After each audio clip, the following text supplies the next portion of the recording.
The deer was gone. Elira pressed 2 fingers into the last hoofprint and felt it, already softening, the edges crumbling beneath fresh powder that the wind kept throwing sideways in sheets. 2 hours. She had tracked this animal for 2 hours through cold so absolute it had stopped being painful somewhere around the second ridge and become simply silence. A numbness that lived in the bones and asked no permission. She rose and turned her face into the wind out of habit. Direction, temperature, what it carried. Tonight it carried one thing: more snow. She needed to go back. Frostfang Hollow was a half-hour's run through familiar pine corridors, and even that margin was shrinking fast. Elder Torvald had warned the hunters at dawn. Anyone caught beyond the valley ridge when a blizzard hit stays beyond it. No rescue parties. No second chances. The pack did not waste strength on wolves who made poor decisions. Elira had never made a poor decision in her life. She turned toward camp and stopped. The wind shifted, just for a moment, just a single breath between gusts. And underneath it, so thin and brief she nearly swallowed it whole and kept walking, came a sound. High, desperate, alive. She stood absolutely still. An animal, she told herself. A fox kid, a trapped rabbit, the storm playing tricks on tired ears. Then it came again, and her body moved before her mind had finished constructing arguments. Not toward camp. Down. Into the ravine to the east, where the pines grew so dense the snow barely reached the ground, and the shadows between the trunks looked like held breath. She didn't decide to go. She simply went. Before we continue, please hit the subscribe and like button and tell me which city you're tuning in from. I love to know where this story found you. Now let's dive in. She smelled blood before she saw the trap. Iron. Old iron with rust along the hinge, the kind the lowland hunters set and forgot about when the season turned. She crouched behind a deadfall and scanned the clearing before she entered. Habit, always habit. And then she saw it, caught in the teeth of the trap's lower jaw. One small silver paw. The pup was tiny. Younger than anything had a right to be out here alone. His fur was the color of fresh snowfall in moonlight, almost luminous even in the dark, and he was shaking so violently she could see it from 5 feet away. He had tried to pull free. The blood on the snow told her how long he had been trying. When her shadow fell over him, he lifted his head and attempted a growl. It came out barely louder than a breath. "Oh, little one." She did not reach for him immediately. She crouched and made herself still and let him smell her. Her hands, her cloak, the remnants of pine resin and wood smoke she always carried. His growl faded. His ears, flat against his skull, lifted slightly. Then he did something that undid her completely. He licked her fingers. Just once, weakly, like a question. Elira's chest did something complicated. She knew the law. Every wolf in Frostfang Hollow knew it by heart before they were old enough to hunt. No pup of unknown blood may be brought within pack borders. The rule was not cruelty, or that is what the elders always said. It was caution carved from old war, yet from the memory of shapeshifter spies who had once walked through pack gates disguised as abandoned young, as helpless and pitiful and impossible to refuse as this small creature right here. Compassion was the weapon they had used against the packs once. The elders had made sure it would never work again. Elira pried open the trap. The mechanism was stiff with cold, and she had to brace her knee against the ground and use both hands, and the pup whimpered once, sharp and frightened. And then it released, and she gathered him against her chest before she had consciously chosen to, wrapping her cloak around the both of them, pressing warmth into his shaking body with her hands. He stopped shaking within minutes. He tucked his nose under her chin. His scent reached her then, fully, past the blood and the fear and the iron, and something in the deep animal part of her went very quiet, the way the forest went quiet before something enormous moved through it.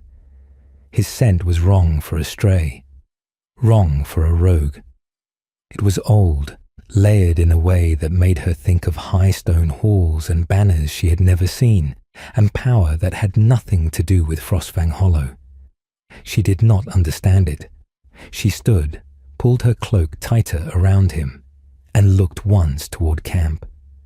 Then she began to walk. The blizzard had made up its mind. By the time Elira climbed out of the ravine, the pine corridor she had used as a landmark was barely visible, just a dark suggestion behind walls of moving white. The wind had shifted again, coming now from the northeast, which meant the temperature was still dropping and would keep dropping until well past midnight. She adjusted the pup against her chest and kept moving. He had stopped shivering. That was either a good sign or a very bad one, and she pressed 2 fingers gently against his ribs until she felt it. The small, rapid drumbeat of his heart, fast but steady. Good then. His paw had bled through the edge of her cloak already, a faint rust-coloured bloom against the grey wool. She needed to clean and wrap it properly. She needed warmth and her medicine pouch and the dried moss she kept for deep puncture wounds. She needed to get home. She ran, not recklessly. The ground beneath the snow was uneven, and a twisted ankle out here tonight was a death sentence. But with the efficient, ground-eating stride she had spent years building, the kind that covered distance without announcing itself, the pup made no sound against her chest. Once she glanced down and found him watching her face with eyes that caught what little light the storm allowed and held it, 2 faint coins of silver in the dark. She looked away and kept running. The lights of Frostfang Hollow appeared through the tree line 40 minutes later, torch glow bleeding orange through the snow, the outer wall silhouette familiar and solid and, for the first time in her life, slightly less welcoming than it should have been. She slowed before she reached the gate, stood there a moment with the wind at her back and the pup tucked warm and quiet beneath her cloak, and thought about what she was carrying. Not just the weight of him, the fact of him, an unknown pup, no bloodline she could name, no pack scent she could identify. The law was not subtle on this point. Elder Torvald had read it aloud at her first pack council, and she had been 7 years old, and she had understood it perfectly. What we cannot verify, we cannot protect. What we cannot protect, we cannot keep. She should leave him at the tree line, set him down in the roots of the old sentinel pine, where the wind didn't reach, go inside, come back with food, and... The pup shifted, pushed his nose out from the gap in her cloak, and turned his face up toward hers. His eyes caught the torchlight now, and she saw it clearly for the first time. The faint luminescence she had half dismissed in the ravine as a trick of shadow. It was not a trick. His irises held a dim silver glow, like moonlight trapped behind glass, and it faded even as she watched, dimming back to ordinary dark as though her attention had startled it away. She stared at him, and he blinked, slow and trusting, and tucked his nose back against her collarbone. Elira exhaled. Then she walked to the gate and knocked twice. Bram was on watch, which was either fortunate or the opposite. She hadn't decided yet. He was young, only 2 years into his first rotation, and he still had the quality of not quite knowing which rules to enforce rigidly and which to pretend he hadn't noticed. He opened the viewing slot, saw her, unbolted the gate. Then he saw the shape beneath her cloak, and his hand stopped on the second bolt. Alera. He's injured, she said. Caught in an iron trap beyond the East Ravine. His paw needs wrapping. Bram looked at her the way people looked at someone who was saying one thing and meaning something far more complicated. His eyes dropped to the small silver head now visible at the gap in her cloak, then rose back to her face. You know what Elder Torvald will? Yes, she said. A long silence. Snow collected on Bram's shoulders. The torch above the gate hissed in the wind. He slid the second bolt. She walked through without another word, and behind her she heard him close the gate slowly, carefully, like a man who was already deciding he had seen nothing at all tonight. The pack was sleeping. For now, that was enough. She almost made it to morning. By the time Elira had cleaned the pup's paw, packed the wound with dried moss and bound it in linen, and settled him into the wool blanket beside her hearth, the blizzard had quieted to a low moan outside her walls. She had watched him sleep for a while, the way his small chest rose and fell, and the way his silver fur dried into something impossibly soft in the firelight, and allowed herself, briefly, to believe that the hard part was over. Then came the knock. Not Bram's knock. Bram knocked like someone hoping you wouldn't answer. This knock had knuckles in it. Authority. She opened the door to 3 pack wolves she didn't know well, and one she knew too well. Mira, her nearest neighbor, stood at the back of the group with her arms crossed and her eyes fixed on a point somewhere above Elira's left shoulder. She had the look of someone who had told herself she'd had no choice. The council will see you, the lead wolf said. Now. They were all there. The council hall was the oldest structure in Frostfang Hollow, low-ceilinged, stone-floored, smelling permanently of tallow smoke and old judgments, and 7 elders sat in a crescent behind the long table, and Elder Torvald Greymantle occupied the center seat, the way a mountain occupied a valley, without apology and without the faintest suggestion that it had ever considered being anywhere else. He was a large man, gone grey at the temples, with a hunter's hands and a bureaucrat's eyes, pale and very still, and always slightly ahead of whatever you were saying. Elira stood before the table with the pup in her arms. She had not left him alone. That had been her first decision of the morning, and probably her most telling one. Torvald studied the small silver wolf for a long moment without speaking. Around the hall, pack members lined the walls, more than should have been awake at this hour, which meant word had travelled fast and deliberately. Bram, somewhere near the back, I was studying the ceiling. Set it on the table, Torvald said. His paw is wrapped. I'd rather not. Set it on the table, Elira. She set him down gently. The pup stood on 3 legs, held his bandaged paw off the stone, and looked at the 7 elders with an expression of calm curiosity that seemed to unsettle them more than fear would have. Torvald leaned forward, studied the fur, the build, the eyes. He reached out and the pup allowed it, which Elira noted, because most animals did not allow Torvald Greymantle anything.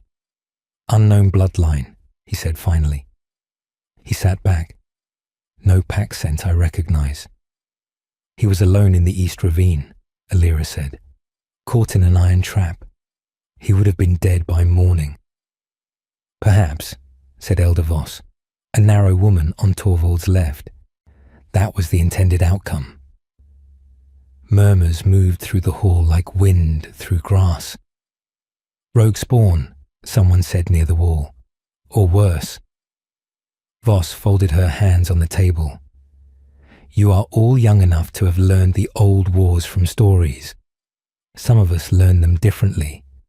Shapeshifter hunters send pups ahead of their parties. small, helpless, designed to be found, designed to be carried exactly where we are standing now. Her eyes moved to the pup with something that was not quite cruelty, but was close enough to be uncomfortable. One act of compassion, one unlocked gate, one throat cut in the dark. Silence. Elira felt the weight of it, the genuine fear beneath the procedure, the real history behind the law. She had always understood it intellectually. Standing here, she found she still couldn't make herself care. "He's only a child," she said. "We cannot verify that," Torvald said. "Look at him." "We are looking at him?" His voice did not rise. It never did. "That is precisely the problem." He placed both hands flat on the table, and the hall went quieter, in a way that had nothing to do with volume. The law is not a suggestion we revisit when it inconveniences us. No pup of unknown blood may be sheltered within pack borders. Not for a night. Not for an hour. He held her gaze. "You will take the animal beyond the valley before sunrise. Leave him at the base of the northern ridge and return alone." The pup had found his way back to the edge of the table. He was leaning, very slightly, against Elira's arm. She looked down at him. Then she looked back at Torvald. "No," she said. The word landed in the hall like something dropped from a great height. "No." For a moment nobody moved. Then everyone moved at once. Voices breaking across each other, bodies shifting, the careful formality of the council dissolving into something older and less managed. Elira heard her name said in tones she had never heard attached to it before. Traitor was not spoken aloud. It didn't need to be. Torvald raised one hand, and the noise stopped. "You understand what you are saying," he said. "Not a question. I understand exactly what I'm saying." He studied her for a long moment. She had the sense he was not surprised, that somewhere beneath the procedure and the pale, still eyes, he had known since Bram opened that gate how this morning would end. Perhaps he had always known this about her. Perhaps that was why he had never fully trusted her, even when she had given him no reason not to. "Then the pack has no further claim on you," he said, "and you have no further claim on the pack." He said it simply, the way you'd state a fact about weather. The words were not designed to wound. They wounded anyway. "You have until midday to gather what is yours." She packed in silence. Her cabin was small enough that it didn't take long. Medicine pouch, hunting knife, flint, the good wool blanket, dried meat she'd prepared for the deep winter weeks ahead, a spare cloak. She moved through the familiar space with the focused efficiency of someone who understood that falling apart was a thing you did later, in private, when there was no audience and no decision left to make. The pup watched her from the hearth with his bandaged paw tucked beneath him. 3 wolves came to stand outside her door while she packed, as she could hear them through the wall. Not words, just presence, the specific quality of people who have appointed themselves witnesses to make sure the thing gets done. She did not acknowledge them. What she had not anticipated was Senna.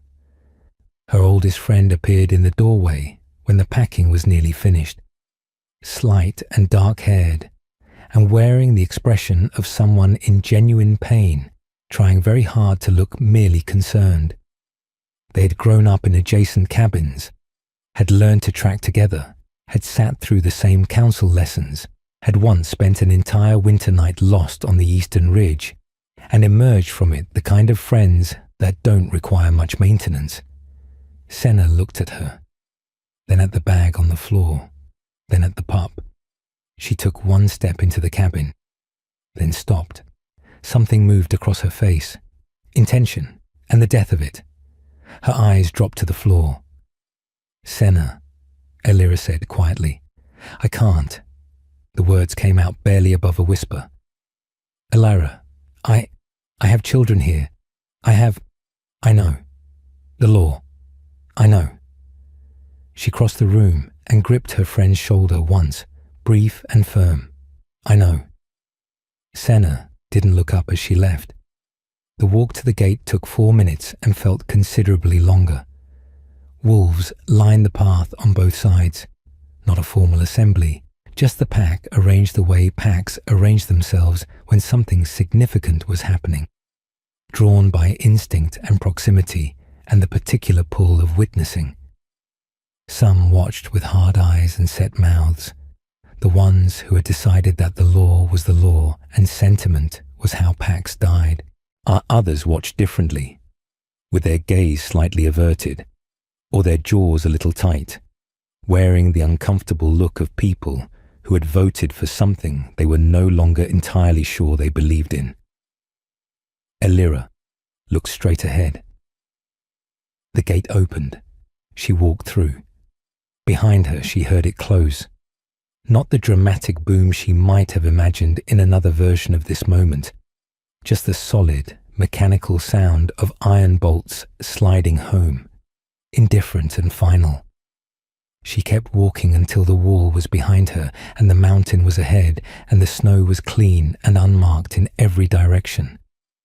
Then she stopped and looked down at the pup. He looked back up at her with those silver-edged eyes, patient as stone, his bandaged paw lifted slightly off the cold ground. She let out a long, slow breath. "You need a name," she said. The wind moved through the pines. "Lorien," she said. He yipped once, soft and certain, like he'd been waiting for her to catch up. She pulled her cloak tighter and walked north. The first week was the hardest. Not because of the cold. She had grown up in cold, had learned to read it the way other people read faces, and the mountains north of Frostfang Hollow were brutal but not unfamiliar. What was unfamiliar was the silence where a pack used to be, the absence of other heartbeats at night, the particular weight of knowing that if something went wrong out here, it went wrong alone. She built the shelter in a natural hollow, where 3 pines grew close enough together to share the work of a wall. She packed the gaps with dead fallen bark and banked snow against the outside for insulation. An old technique, not comfortable, but effective. By the 4th night, it held heat well enough that she stopped waking to check that Lorien was still breathing. Hunting alone was slower. She had always worked as part of a pair at minimum, one wolf to drive and one to cut off retreat. Now she had to be both, which meant longer approaches, more patience, more failures before the successes. She lost 2 deer in the first week that she would have taken cleanly with a partner. She ate a lot of dried rabbit and tried not to do the mental arithmetic on her supplies. Lorien helped in his way. He was growing at a rate that should have taken months, but seemed to be taking weeks. By the end of the first month, he was no longer the fragile, palm-sized creature she had carried from the ravine. His shoulders had broadened. His legs had lengthened into something built for real ground-covering speed. The silver fur had deepened in tone, less like fresh snow now, more like the sky an hour before dawn, that particular grey that isn't quite any colour at all. He learned to hunt mice and voles with a focus so intense it bordered on comic, belly flat to the snow, hindquarters raised, eyes locked, and then the tremendous self-serious pounce that worked perhaps 1 time in 5. The failures did not discourage him. He simply reset, relocated, and tried again with the same absolute conviction that this time would be different. Elira found herself laughing more than she had in years. He stole her left boot once and carried it to the far corner of the shelter with the evident intention of claiming it permanently. When she held out her hand and said "give," in the flat tone she used for commands, he dropped it immediately, not reluctantly, but cleanly, the way a trained wolf responded to a senior hunter. Then he sat and looked at her with an expression of such complete cooperation that she spent the rest of the afternoon quietly unsettled by it. He was too responsive, too attuned. She ran small tests, directional gestures she used with experienced hunters, stop signals, stay commands, and he obeyed them all without hesitation, with a precision that young wolves didn't develop until they were years into pack training. She told herself it meant nothing. The days built a rhythm. Hunt in the early morning when the light was low and the deer moved to the tree line. Return, skin, preserve. Rebuild what the wind took from the shelter walls. Work on the cache she was slowly digging into the hillside for deep winter storage. In the evenings, Lorien would climb into her lap, or attempt to. He was becoming large enough that climb was generous. And they would sit beside the fire while she sharpened her knife or repacked her medicine pouch, and he made the low, contented sound that she had stopped pretending wasn't doing something specific to the hollow feeling that exile had left in her chest. She was not happy exactly, but she was not broken either. And some nights, watching him chase the shadows that the firelight threw across the shelter walls, she thought that perhaps this was what purpose felt like when it arrived without asking permission. Then came the evening she stepped outside to check the weather and felt it. Eyes are not animal curiosity. She knew that sensation well enough, the passive awareness of a fox or a deer registering her presence. This was something else, deliberate, weighted. The specific quality of being watched by something that understood what watching meant. She scanned the tree line slowly. Nothing moved, but the feeling remained long after she went back inside, and Lorien, usually restless at night, sat perfectly still at the threshold, with his nose lifted toward the dark. She saw him for the first time 3 days later. Dawn. The light was the flat, directionless grey of early winter morning, and she had gone out to check the snares she'd set along the eastern ridge. Lorien padded beside her, close enough that his shoulder occasionally brushed her leg. A habit he'd developed recently, this casual maintenance of contact, as though he felt responsible for keeping track of her. She was crouching over the second snare, empty, resetting the tension in the wire, when Lorien stopped. Not the gradual deceleration of an animal losing interest. A full stop, all 4 feet planted, head lifted toward the tree line 40 yards ahead. Elira straightened slowly and followed his gaze. The wolf was standing at the edge of the pines, where the shadows were still thick enough to hide most of him. Most.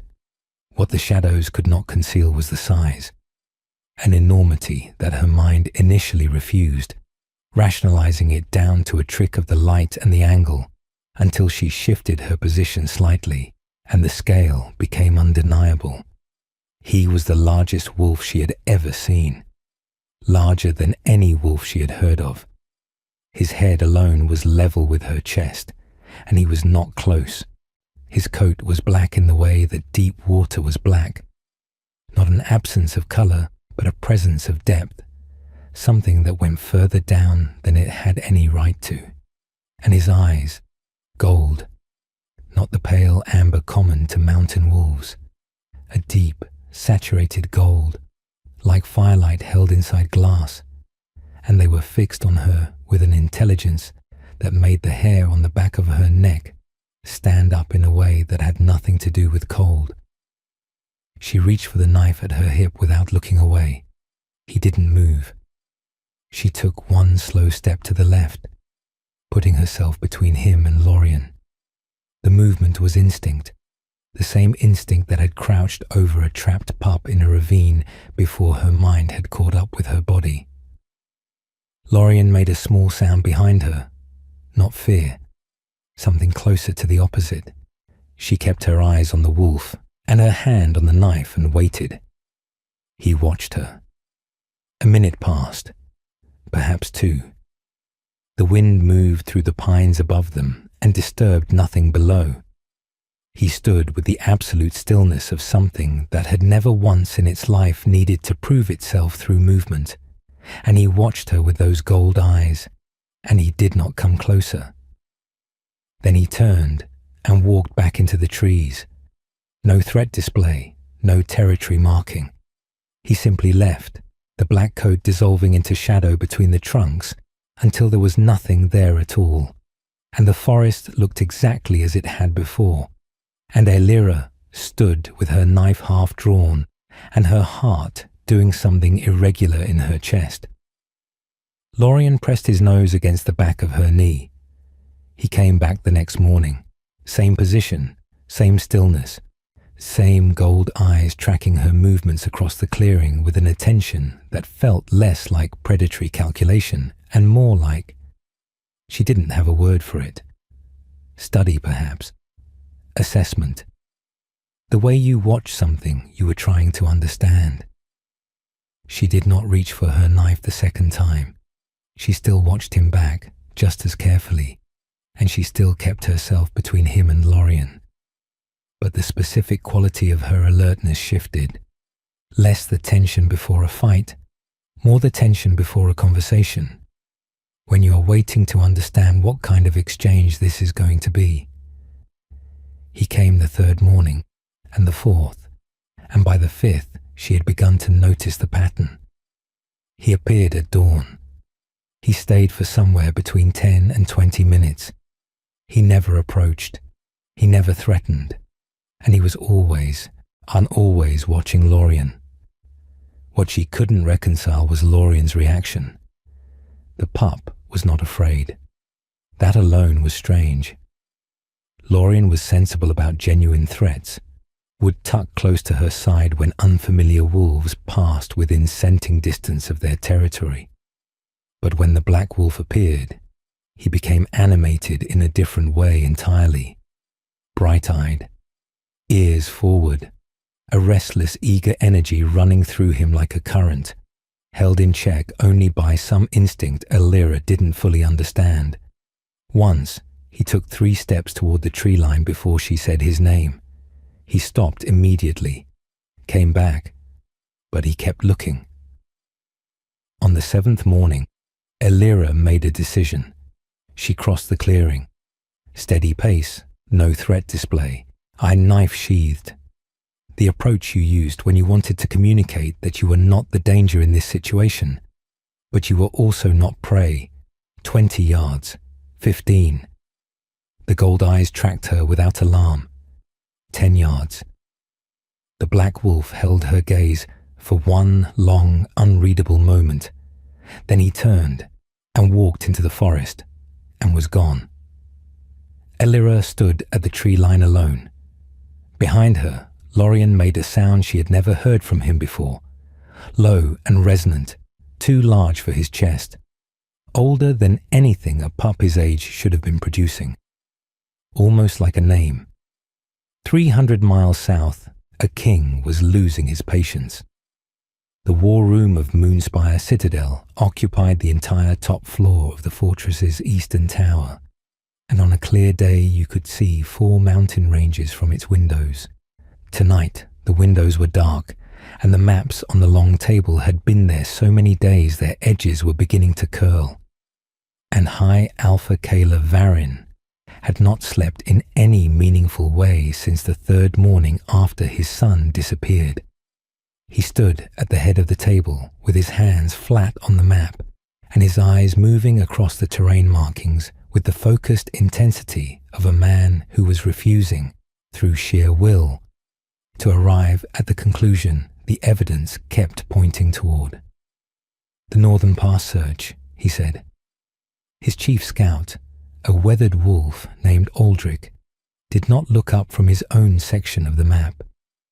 They had all learned, in the past 2 weeks, not to meet the king's eyes directly when delivering reports. 3rd sweep completed this morning. No scent trail.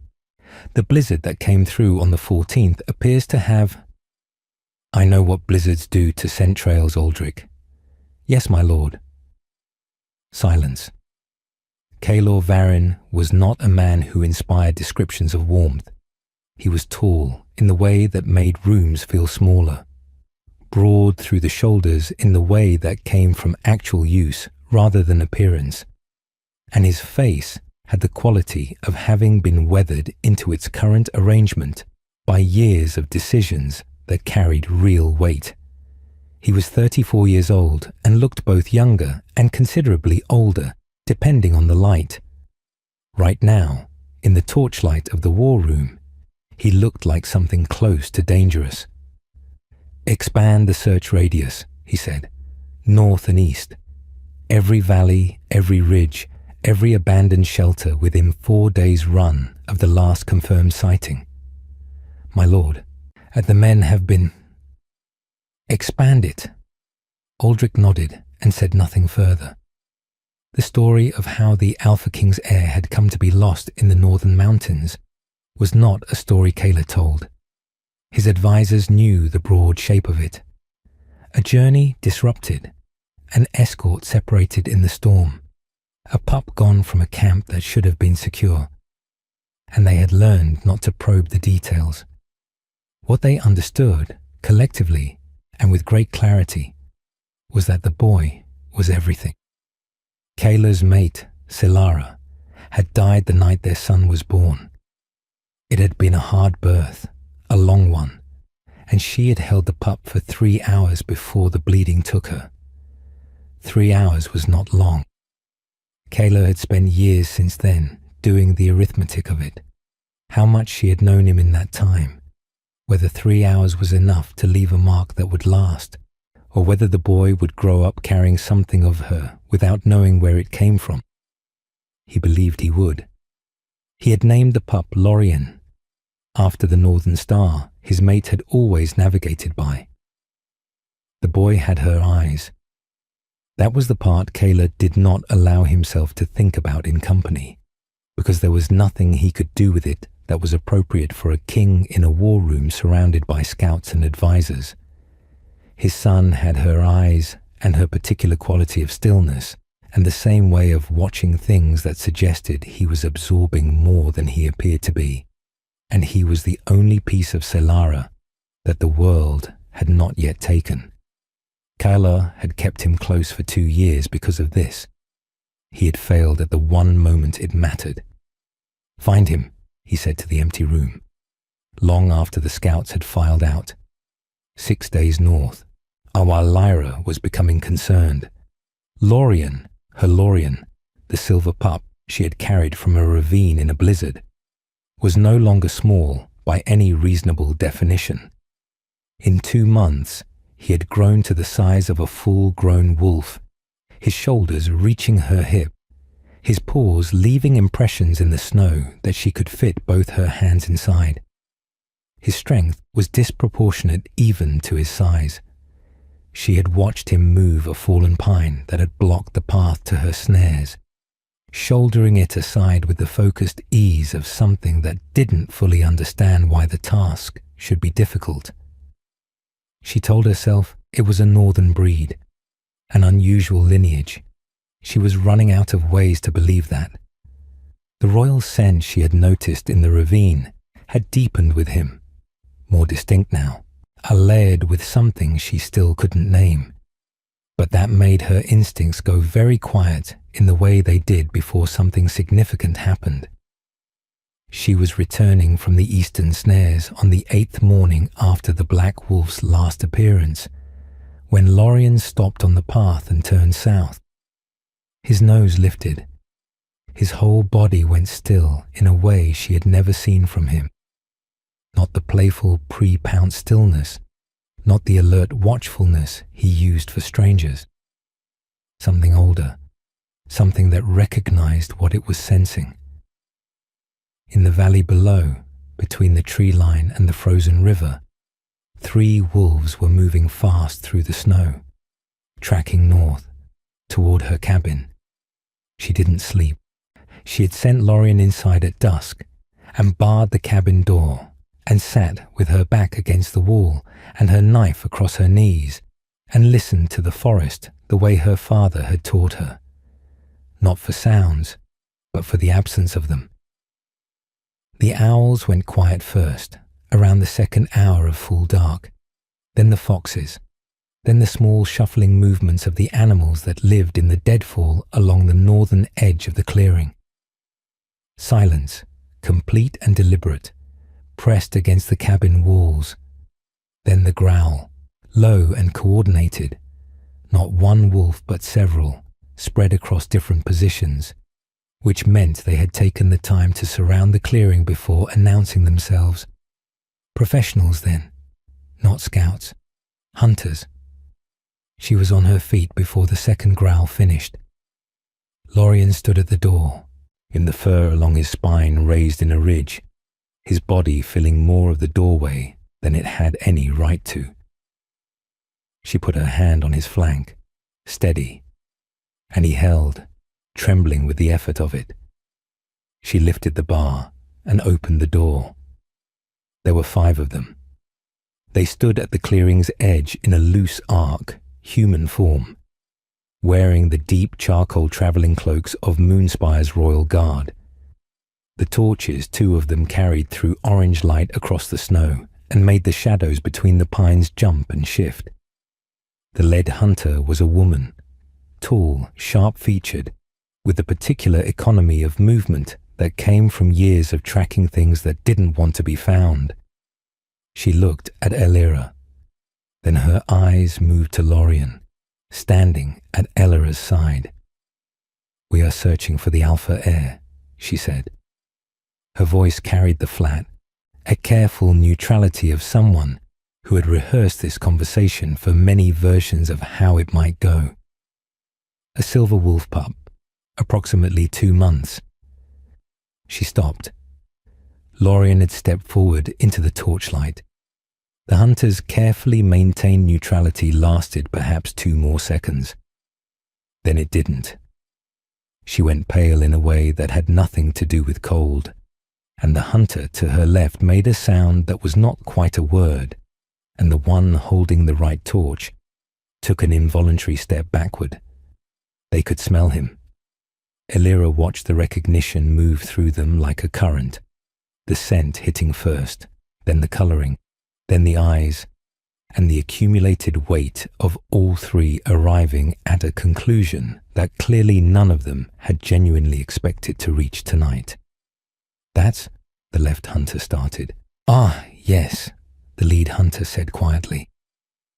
The 5 of them looked at Elira with an expression she couldn't immediately classify. Not hostility, something more complicated. The look of people rapidly recalculating everything they thought they understood about the situation they had walked into. She was still working out what to say when the tree line exploded. He came from the north, where the pines were thickest, where she had never once seen the black wolf emerge before. He cleared the distance between the forest and the clearing in 3 strides that barely seemed to touch the ground, and the 5 hunters scattered without a word, not fleeing, but moving aside, with the automatic deference of people whose bodies understood the hierarchy before their minds caught up. The black wolf landed in the center of the clearing, and the snow compressed under him like the ground itself was making room. Then he shifted. It was not the slow, agonized transformation she had heard described in old stories. It was fast and total. Black fur receding, massive frame restructuring, the wolf becoming something else between one breath and the next. The torchlight caught the transition, and she saw it clearly, all of it, and still her mind spent a full second refusing the evidence. The man who stood in the clearing was tall, dark-haired, dressed in the travelling clothes of someone who had been in wolf form for long enough that formality had stopped being practical. His face was angular and weathered, and wore an expression that made every other expression she had ever seen on a person look uncomplicated. His eyes were gold. She had last seen them 40 yards away, at the tree line, patient and watching. He dropped to one knee in the snow. "My son," he said. The sound that came out of Lorien was the same resonant, ancient thing she had heard once before. The sound too large for his chest, the sound like a name. He crossed the clearing in 4 bounds and hit the man's chest hard enough to stagger him. And Kayla Varin, the Alpha King, the massive black wolf had been the Alpha King, caught him and held him with both arms and pressed his face into the silver fur and stayed there. The 5 hunters knelt simultaneously. Elira stood in her doorway with her knife at her side and the cold coming through her boots and the world rearranging itself around a fixed point she couldn't quite look at directly. The pup she had pulled from the trap, the pup who had stolen her boot and chased snowflakes and licked her hand in a ravine in a blizzard, was the heir to the throne of Moonspire. Eventually, Kayla lifted his head. He looked at her across the clearing with those gold eyes, and she made herself hold the gaze because the alternative was looking away, and she was not going to look away. He stood. One hand remained on Lorien's head. "You pulled him from an iron trap," he said. "You carried him through a blizzard. You gave up your pack, your home."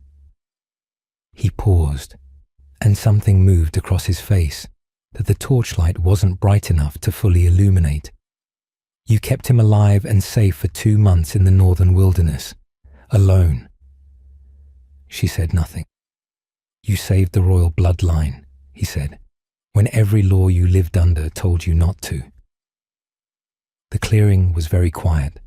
Kayla Varin looked at her for a long moment, and then he said the thing that stunned even his own hunters into stillness. "You will never be unprotected again. That is not a courtesy." His voice carried the particular quality of a man who did not make many promises and had never once broken one. "That is a debt, and I pay my debts." Lorien pressed his nose against the king's hand and looked across at Elira. His silver eyes caught the torchlight and held it. They reached Frostfang Hollow on the 3rd day. Kyler had not announced himself in advance. That, Elira understood, was intentional. He rode in wolf form for most of the journey.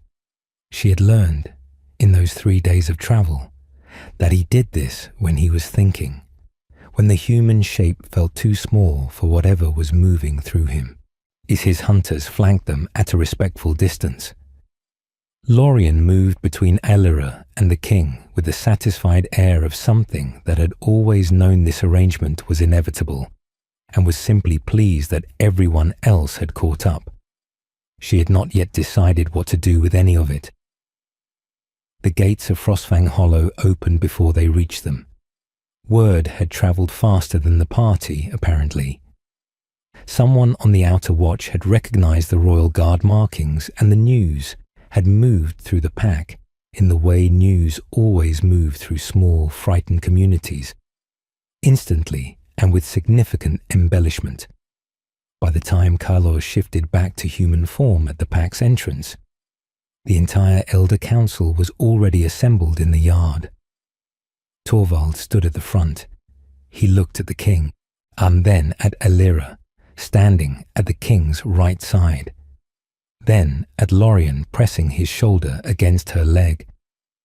Something happened to his face that she had never seen there before. It took her a moment to identify it. It was fear. Carlo did not raise his voice once during the confrontation. He didn't need to. He stood in the center of the council yard with Lorien visible beside him and laid out the sequence of events in the flat, precise tone of a man who had spent the journey composing exactly this accounting and was delivering it now with the care it deserved. The pup found in the trap, the exile of the wolf who had saved him, the 2 months his heir had spent in the northern wilderness, kept alive by the compassion of a woman this council had cast out into a blizzard. The elders stood in a crescent before him and went collectively, "I'm very still." She broke our law, Torvald said. It came out with considerably less conviction than the same words had carried 3 months ago in the council hall. Yes, Kaelor said, and my son is alive because of it. He let that sit for a moment. Your law would have left the future Alpha King to die in an iron trap. Nobody spoke. The law was written to protect this pack, he continued. You used it to protect your fear. He looked at each elder in turn, unhurried. Those are not the same thing, and you know it. You have always known it. The judgment he delivered was precise and without theatre. The Elder Council was stripped of its authority to rule on matters of exile, effective immediately. Those decisions would require Moonspire confirmation going forward. Torvald himself was removed from his position as head elder. The pack's charter would be reviewed. It was not, Elira thought, the destruction of Frostfang Hollow. It was something more considered than that. It was correction. She stood and watched it happen and felt less than she had expected to feel.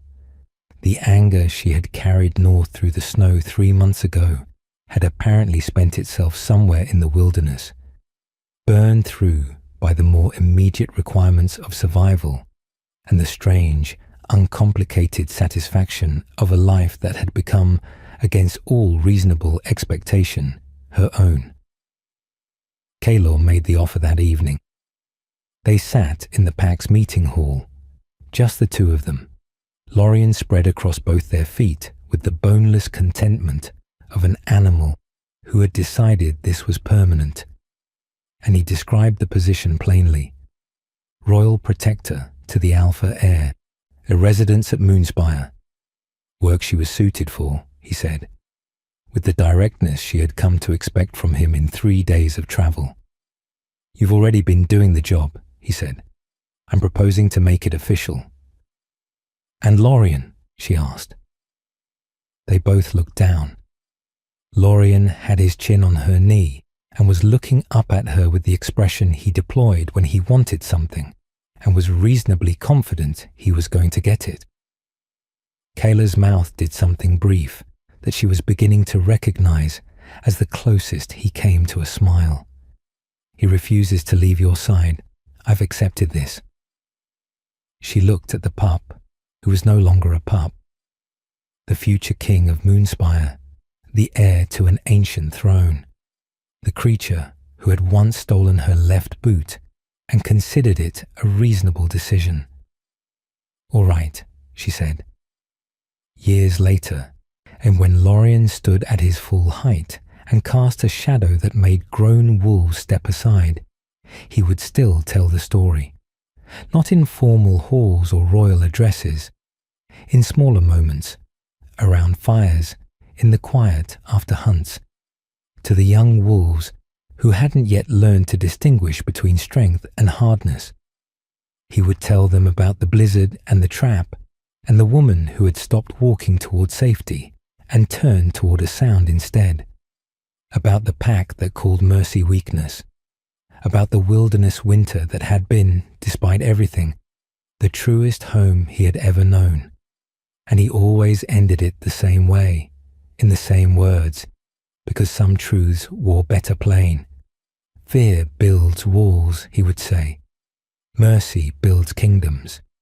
And the strongest thing a wolf can choose is to remain gentle in a world that rewards neither. If you enjoyed the story, don't forget to hit the like button and subscribe.